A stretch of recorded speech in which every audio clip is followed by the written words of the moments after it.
मी आमचे वकील ॲडव्होकेट आसिम सरोदेंनी जो युक्तिवाद केला त्याच्याबद्दल समाधानी आहेच. सरकारी वकिलांनी जो युक्तिवाद केला त्याच्याबद्दल सुद्धा समाधानी आहे. कारण खूप चांगल्या पद्धतीनं त्यांनी केस लॉज देऊन न्यायालयामध्ये बाजू मांडायचा प्रयत्न केलेला आहे आणि त्याचा जो दखल आहे ती माननीय न्यायालय घेईल असं मला विश्वास वाटतो. याच्यामध्ये सगळ्यात महत्त्वाचं म्हणजे युक्तिवाद करताना त्या आरोपीच्या वकिलांचं म्हणणं होतं की जी कलमं लावलेली आहेत त्या कलमातली शिक्षा 7 वर्षाची तरतूद किंवा त्याच्या आतली आहे. त्याच्यामुळं आरोपीला जामीन जो आहे तो मिळणं गरजेचं आहे.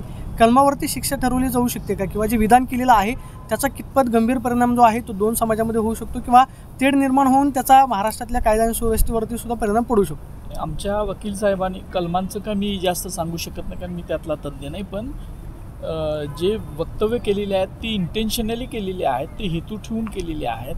अशा पद्धतीचं युक्तिवाद आमच्या आसिम सरोदे सरांनी केलेला आहे, सरकारी वकिलांनी सुद्धा केलेला आहे आणि त्यामुळं 2 समाजामध्ये तेढ निर्माण करायचंच होतं याच भावना त्यांच्या होत्या.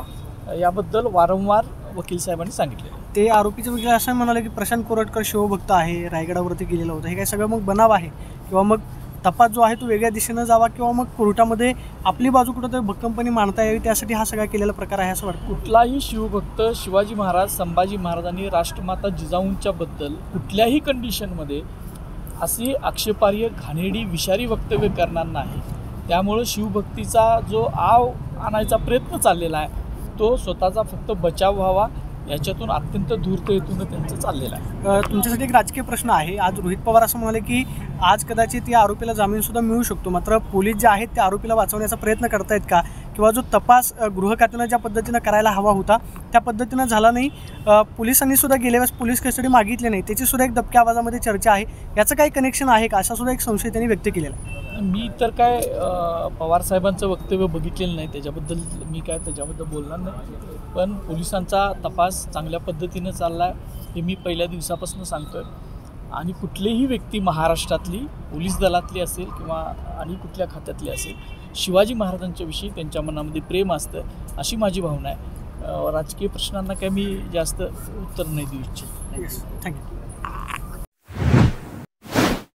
बाळ, फ्रीजमधून श्रीखंड काढ ना. आम्ही पूर्वी घरीच बनवायचो श्रीखंड, त्याची चवच वेगळी होती. आता काय सगळं रेडीमेड. आजी, हे श्रीखंड खाऊन बघ.